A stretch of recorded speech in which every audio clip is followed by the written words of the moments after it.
Hello, my name's Hanscom and I'm droning on and on.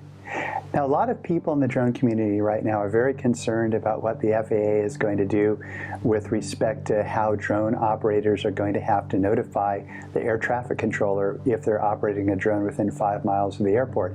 I've got two experiences I'd like to pass on, and then I'm going to basically open this up for questions and comments.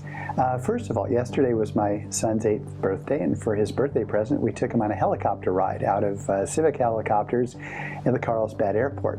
Anyway, before the helicopter pilot took off, he filed his flight plan with the air traffic controller and was on a radio with them, which told him when it was safe to take off, where he could fly, and then he notified them before he landed.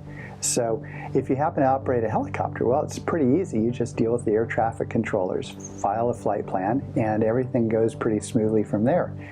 Now, as a drone operator, I was up in Chico a couple weeks ago, and I have a client up there who's been a long-time client. I offered to fly my drone over their facilities and take some pictures for them. So because we were within 5 miles of an airport, we got a hold of the air traffic controller at the airport.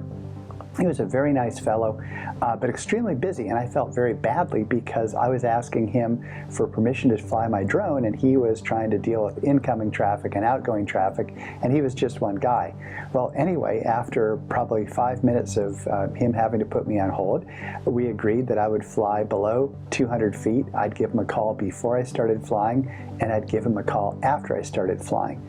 And after we completed this, I thanked him for his time, and I began to think that maybe one way that we could work out a deal with the air traffic controllers and the FAA is if drone operators were to file a flight plan. I mean, I knew I was going to fly there a week before I went up there.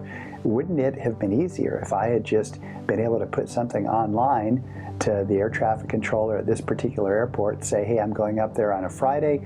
I'd like to fly my drone between 10 a.m. and 11:30 a.m. This is the address I'll be flying at. I'd like to fly at 400 feet.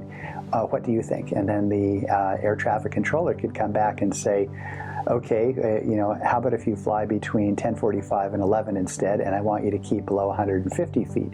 Then at least I'd know what he or she was expecting. The air traffic controller would know what I was going to do, and then I could give a cell phone number, or I could get on their brand of their radio, and we could talk that way. So anyway, just an idea to throw out there. Perhaps drone operators could file flight plans with the air traffic controller before they fly within the protected space of an airport. All comments would be welcome, and I'd welcome other people's ideas on this topic. I'm Hanscom, and I'm droning on and on.